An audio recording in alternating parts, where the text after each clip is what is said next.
गुरुदेव को नमन करते हुए, गुरुदेव शुक्राचार्य को, मेरे गुरुदेव, मातृशक्तियां, शिव भगवान, इष्ट देव बजरंगबली, सभी देवी देवताओं को नमन करते हुए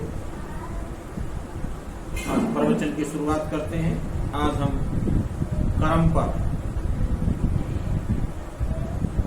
कर्म क्या है, कर्म पर चर्चा करेंगे। कर्म पर हम विश्लेषण करेंगे। जीवन में कर्म का क्या महत्व है, जीवन में कर्म का क्या महत्व है, ऐसा विश्लेषण कुछ अपने ही ज्ञान से हम कर रहे हैं। जो भी त्रुटि हो जाए उसे आप गौर न करें और माफी का दर्जा दें।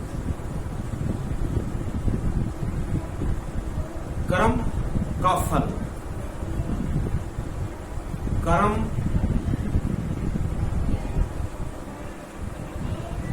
कार्य करने पर जो हमें फल मिलता है उसे कर्म कहते हैं। सीधी सीधी भाषा, कोई मैं किसी प्रकार की वैदिक भाषा या संस्कृत भाषा नहीं बोल रहा हूं, सीधी सीधी भाषा बोल रहा हूं। जो हम कार्य करते हैं उसका जो फल मिलता है वो कर्म फल है, और जिस कार्य को अंजाम देते हैं वो कर्म है। जैसे कोई हमने कार्य किया, कार्य पूरा कर दिया, वो कर्म है। चाहे वो कर्म अच्छा हो या बुरा हो, उसका अंजाम बुरा हो या अच्छा हो, दोनों का एक ही मतलब। चूंकि अच्छा कार्य किया जाता है उसका अच्छा फल मिलता है, जो बुरा कार्य करते हैं बुरा कार्य मिलता है। दोनों आपके कर्म पर डिपेंड करता है। मनुष्य के कर्म पर ही निर्भर करते हैं दोनों फल, अच्छे भी बुरे। कर्म को हम प्रारब्ध से आंकते हैं। प्रारब्ध पूर्व जन्मों में किया हुआ कार्य है, अच्छा हो या बुरा,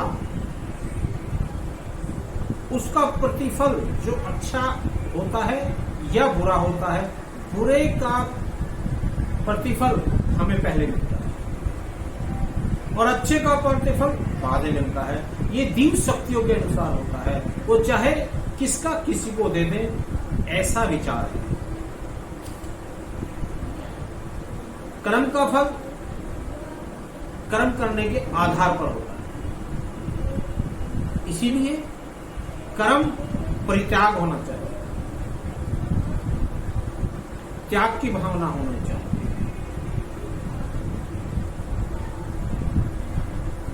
जिसमें सुख की प्राप्ति हो ऐसा कर्म करें, किसी को दुख ना हो ऐसा कार्य नहीं करना चाहिए। जिसमें सुख हो वो कार्य करें। उस कर्म से आपका प्रारब्ध और ये जो संसारिक कार्य चल रहा है, जहां आपने जन्म लिया है, दोनों का अच्छा प्रतिफल मिलता है। अच्छा कर्म करने से संसार में अच्छी कार्य करने की प्रणाली में आपको फल की प्राप्ति होती है। और जब आप ऐसा करते हो, जब मनुष्य अच्छा कार्य करता है, किसी के प्रति करता है, जैसे गरीब के साथ आपने एक अच्छा कार्य कर दिया, उसको धन से कार्य दे दिया, धन से उसका सहयोग कर दिया, वो आपने कार्य कर दिया। किसी भी व्यक्ति को आवश्यकता अनुसार उसकी पूर्ति कर दी, उस कार्य को करने से आपको संतुष्टि मिलेगी, अतुलनीय सुख मिलेगा। ये आत्मिक सुख होता है। आप किसी का अच्छा कर्म करने से उसके भविष्य में कुछ तब्दीली हो जाए, उस कर्म करने से, जो कर्म आप कर रहे हैं उस व्यक्ति के प्रति उसके भविष्य में कुछ तब्दीली हो जाए, तो आपको अंदर से आशीर्वाद देता है, आपको भी परम सुख की शांति होती है। अच्छा कर्म करने से मनुष्य का आने वाला कष्ट सहज में ही निकल जाता है। अच्छे कर्म की बहुत सारी परिभाषा है। अच्छा कर्म, परमात्मा की स्तुति करना, परमात्मा का भजन करना, परमात्मा से माला जाप करना, गुरु मंत्र द्वारा हुए दीक्षा का मंत्र का डेली उच्चारण करना, ये अच्छे कर्म है। दोनों वक्त की पूजा पाठ अच्छे कर्म में आते हैं।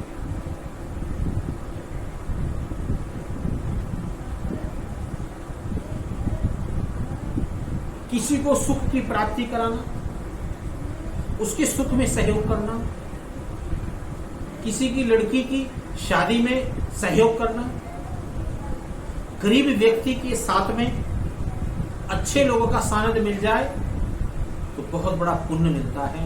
उससे आपको भी एक शांति और सुख की प्राप्ति होती है।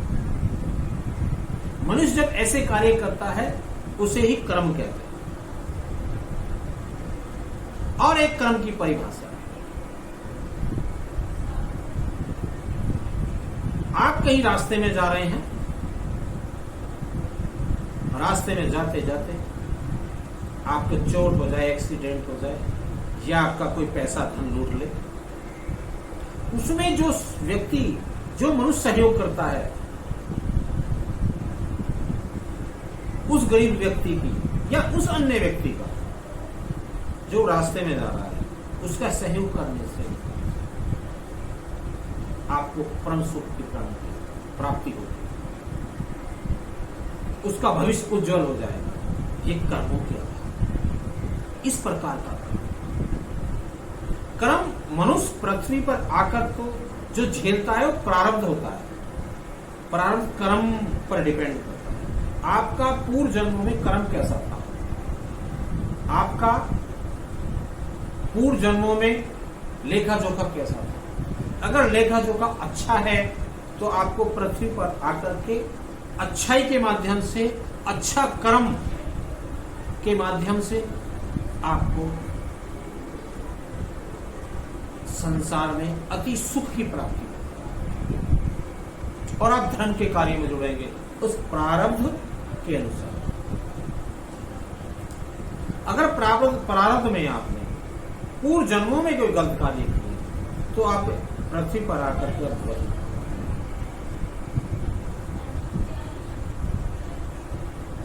एक राजा होता है, राजा को अधिकार दिया होता है क्योंकि प्रजा का भला कर, परंतु कुछ राजा ऐसे होते हैं प्रजा को कष्ट देते हैं और उसको जो धन और खजाना होता है, धन दौलत होती है, उसे अपने ऐश और आराम में व्यतीत करते हैं और जनता को परेशान करते हैं, सुख की प्राप्ति नहीं करते, अनाज धन धान से मजबूत नहीं करते। राजा का कर्तव्य अपनी जनता के प्रति समर्पण की भावना होनी चाहिए, किसी प्रकार का कष्ट नहीं होना चाहिए।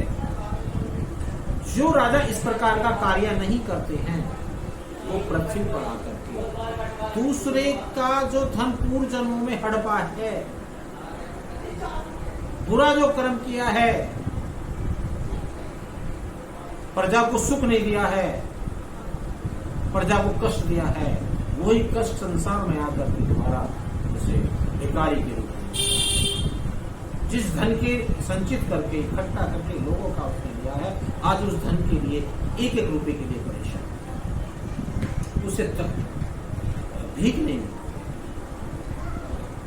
भिखारी पैदा हो, जो भिखारी पैदा होता है, जिसका बेटा भिखारी हो रहा है वो भी कटोरा लेके बोल रहा है, तो पूर्व जन्मों में दूसरे के पैसे को, दूसरे के धन को, अन्यथा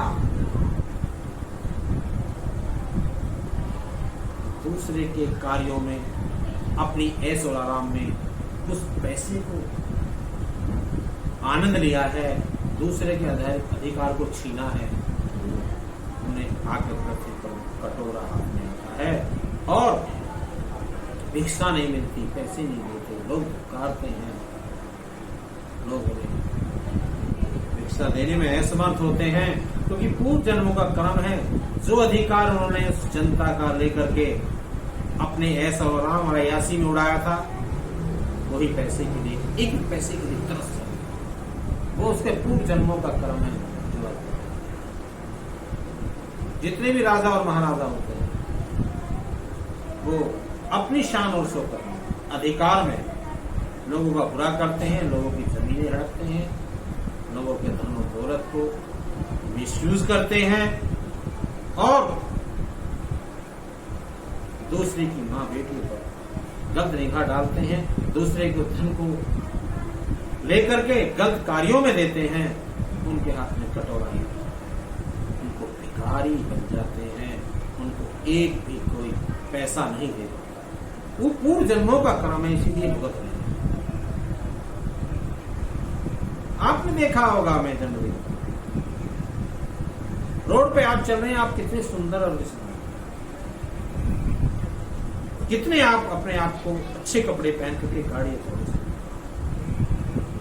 शकल भी भगवान ने बहुत अच्छी साफ सुंदर, परंतु आप एक मनुष्य हैं। इसी प्रकार से दूसरा मनुष्य रोड पर टांग कटा हुआ है, बदसूरत है, लोग उसे भी एक वो भी मनुष्य, एक आप भी मनुष्य हैं जो अपनी गाड़ी में चल करके शान से के साथ साफ सुंदर अच्छा शरीर लेकर के सुंदरता सौंदर्य को लेकर के आप लोग आकर्षण का केंद्र आप बने हुए हैं। एक वो मनुष्य है रोड पर, उसको देखने को तैयार नहीं है, 1 रुपए की भिक्षा देने को तैयार नहीं है। वे वही लोग हैं जिनको प्रारब्ध में उस तरह का राजा जैसा कार्य गलत कर्म करके पृथ्वी पर आए और भोगने। आपने अच्छे कर्म किए, आप गाड़ी घोड़े में चल करके सौंदर्य का आकर्षण बढ़ाया,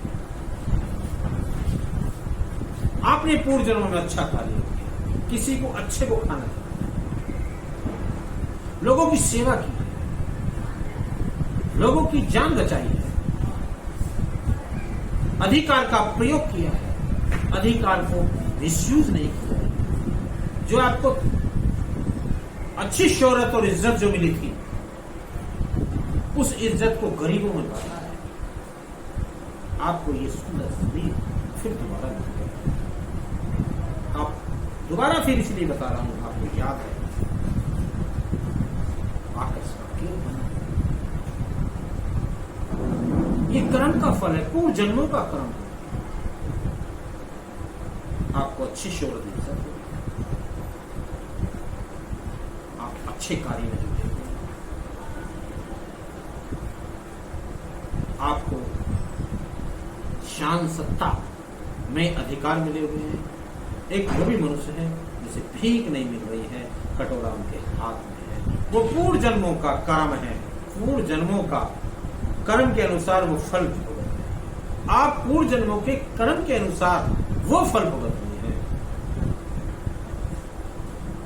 इसीलिए पूर्व जन्मों में किया हुआ कार्य आपको संसार में जीवन में आनंदित करता है। इसके माध्यम से मैं आपको एक कहानी के माध्यम से कुछ बताना चाहता हूं जो हमारे वेदों में लिखा। राजा दशरथ चक्रवर्ती राम के पिता। राजा दशरथ जब जवान थे, उन पर शब्द वेदी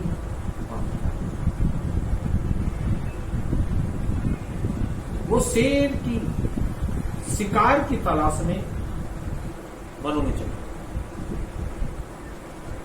वहां उन्होंने देखा कि कुछ आवाज आ रही है, कोई जानवर पानी पी रहा है।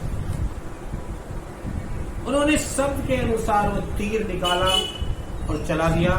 शिकार करने की इच्छा थी, पता चला वो तीर जाकर के श्रवण कुमार, और श्रवण कुमार के बारे में आप जानते हैं, श्रवण कुमार अपने माँ बाप की सेवा के लिए, अंधे माँ बाप को तीर्थ यात्रा कराने के लिए पूरे हिंदुस्तान में घूमना था, पूरे विश्व में घूमना था। वो अपना उसके माँ बाप को प्यास लगी, उसने कहा कि बेटा मुझे पानी चाहिए, पानी पिला दे। ठीक है, माता पिता का वो कामर रखी हुई थी, उसको रख दिया और पानी पिलाने के लिए सरोवर में चला गया। हाथ से जो उसका बर्तन था, उससे जो पानी पड़ा, उसकी जो आहट हुई, घड़घड़ाहट हुई, उससे राजा दशरथ को लगा कि कोई जानवर पानी पी रहा है, और उसे शिकार करने की तलाश थी। सबद भेदी बाण जो था, सबद भेदी बाण जो था वो सबद के अनुसार चलता था, वो आवाज के अनुसार तीर मार दिया। श्रवण कुमार को तीर लगा और तीर से उसने आवाज जो आई एक मनुष्य की आई और उसने कहा कि कोई मनुष्य। वो तुरंत सरोवर के पास पहुंचे, उसने देखा कि एक जवान लड़का को तीर लगा है और ये कह रहा है कि मेरे माँ बाप को पानी पिला दो, मेरे अंधे हैं।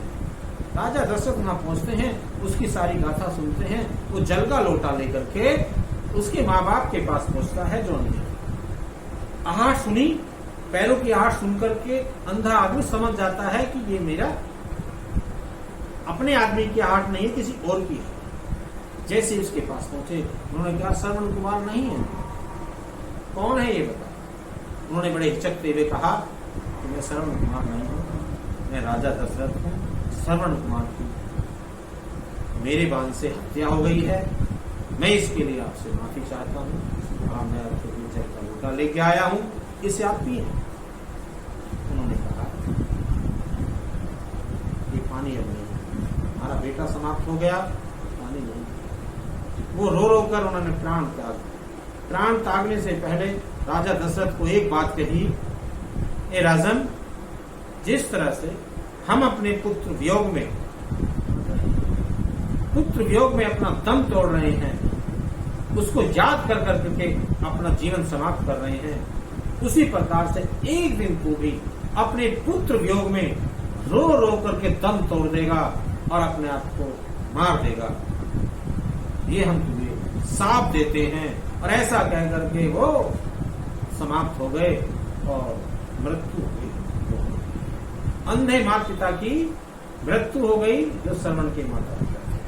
राजन ने ये बात सुनी और उनसे काफी प्रार्थना करी उस आत्मा से कि ऐसा साप मत दो, जबकि राजा के पुत्र नहीं हुआ, राम लक्ष्मण नहीं हुए थे तब तक, राम लक्ष्मण शत्रुघ्न भरत नहीं पैदा हुए। साप मिला, वापस घर आ गए, धीरे धीरे इन सब चीजों को भूल गए। राजा दशरथ को सरंग ऋषि के यज्ञ करने से चारों पुत्र की प्राप्ति हुई। राजा राम बड़े हुए, चारों पुत्र बड़े होते चले गए, राम को वनवास हुआ। उसी शाप के कारण जो श्रवण कुमार के माता अंधे माता पिता ने वो उसको शाप दिया था पुत्र वियोग का, पुत्र के वियोग में तुम मर जाओगे। वही राजा दशरथ के साथ हुआ। 14 वर्ष के वनवास के लिए गए और राजा दशरथ राम के वियोग में सिर दे दे करके जिंदे ही मर गए। दम तो वो सांप चलता। इसके साथ साथ 14 वर्ष का वनवास हुआ, वापस आए। सीता को दोष लगा, सीता वन में चली गई, वहां उसको पुत्र हुए लवणकुश, दोनों वहां रहे। राम को भी अपने पुत्रों से दूर रहना। वो सांप जो सांप था, अंधे माता पिता, श्रवण के अंदर माता पिता का जो सांप, वो सांप पीढ़ी दर पीढ़ी कसोटता है। 7 पीढ़ी तक सांप खत्म नहीं होता है, 7 पीढ़ी तक दोष खत्म नहीं होता है। जो किसी के साथ गलत कर्म करता है उसकी पीढ़ी दर पीढ़ी भुगतना पड़ता है। राम को भी अपने पुत्रों से दूर रहना पड़ा, उसका दुख महसूस करना पड़ा और दुख में वो सदा रहते थे, जानते हुए कि मेरे पुत्र हैं, तब भी वो उनके वियोग में परेशान रहते थे, सीता के परेशान रहते थे, अपने पुत्रों के लिए परेशान रहते। तो ये सांप पीढ़ी दर पीढ़ी पीछा नहीं जोड़ता है, सिर्फ इसका एक ही मकसद होता है कि कोई पुण्य मिल जाए, उसके सानिध्य में जाकर के पाप खत्म हो सकता है, ये दोष खत्म हो सकता है, वरना दोष चलता है। ये प्रभु के नाम से ही खत्म होता है। इसमें एक दृष्टांत और आता है कर्म का फल का। बात दूसरा एक कहानी है। भगवान विष्णु ने एक ऋषि की पत्नी का वध कर दिया था। जब ऋषि को पता चला कि विष्णु भगवान ने मेरी पत्नी का वध कर दिया, उस ऋषि ने शाप दिया, जा मैं तुझे शाप देता हूं, जिस प्रकार से तैने इस नारी का नाड़ काटी है, इसी नारी के कोख से तू युगों युगों में जन्म लेता रहेगा और यही नारी तुझे, नारी के अंदर वो कष्ट, जो कष्ट नारी को नाड़ कटने में हुआ, वो कष्ट तुझे नारी के गर्भ में जाकर के झेलना पड़ेगा। मैं तुझे साथ देगा। इसीलिए विष्णु भगवान, उससे पहले जो भगवान होते थे, शतयुग में जो भगवान होते थे, वो ऐसे ही प्रकट हो जाते, परंतु त्रेता में विष्णु भगवान राम आए, राम बन के आए तो नारी से, द्वापर में कृष्ण आए नारी से, और महात्मा बुद्ध आए विष्णु के अवतार थे नारी से, और परम एक संत हुए हैं परमहंस, कृष्ण परमहंस, विवेकानंद के गुरु, वो भी विष्णु के अवतार थे, उन्होंने भी नारी से जन्म लिया। इसी प्रकार से जो सांप कभी टलता नहीं है और पीढ़ी दर पीढ़ी चलता रहता है आज तक विष्णु। इसीलिए कर्म अच्छा करो, तुम्हें गलत कर्म छेड़, एक गलत कर्म करने से पीढ़ी दर पीढ़ी आपको झेलना, तुम्हारी पीढ़ी को झेलना पड़ेगा जब तक वो पाप समाप्त ना हो, वो दोष समाप्त ना हो, वो साप समाप्त ना हो। और समाप्त वो कब होता है?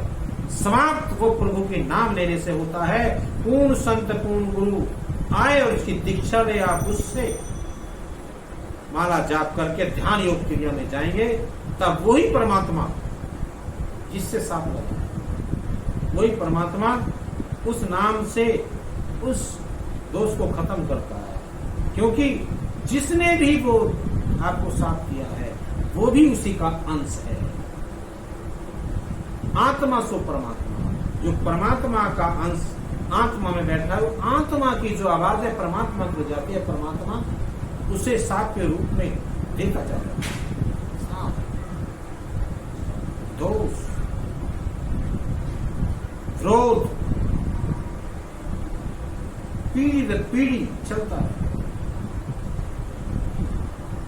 जो साप दिया है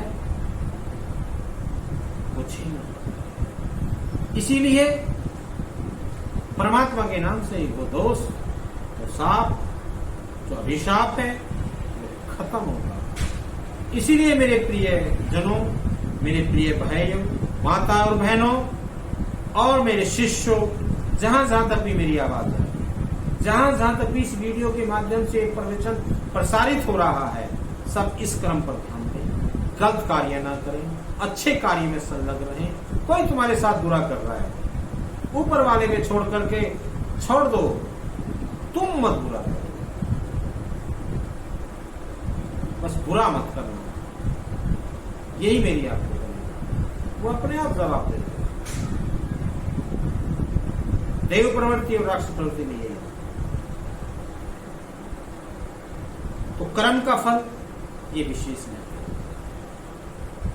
कर्म अच्छा करो तो पीढ़ी दर पीढ़ी अच्छा होता चला जाएगा, और कर्म गलत हो गया आपसे, वो दोष साफ कट नहीं सकता, आपकी आने वाली पीढ़ी को छीनना।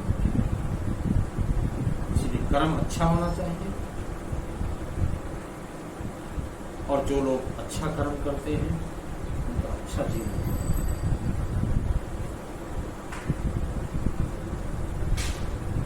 एक चीज और खास बात है, जितने भी आप पृथ्वी पर यहां देख रहे हैं, चाहे वो हीरो हो, चाहे हीरोइन हो, नेता हो, अभिनेता हो, चाहे वो राजा हो, चाहे मंत्री हो संतरी हो, इन्होंने पूर्व जन्मों में इतने बढ़िया कार्य किए हैं, तभी इनको यहाँ इतनी सौंदर्य का आकर्षण बने हैं, तभी यहाँ पब्लिक इनको प्यार करती है।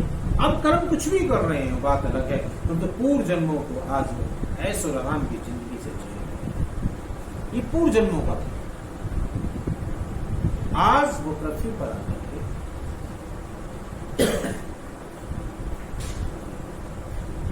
पूरी संसार की हर क्रिया में अपने आप को प्रसिद्ध होते जा रहे हैं। ऐसा उनके पूर्व जन्मों का इस बात का विषय है कि जो भी आज पृथ्वी पर आनंदित है या प्रसिद्ध है, वो सब पूर्व जन्मों के अनुसार है। आप भी अच्छा कार्य करें, गुरु की शरण में रहें, आदेशों का पालन करें, किसी के साथ गलत कार्य न करें, अच्छा कार्य करें, जीवों पर दया करें, सच्चाई का सानिध्य लें, अच्छाई को गले लगाएं, विवादित ना हो, किसी के प्रति चुगली ना करें,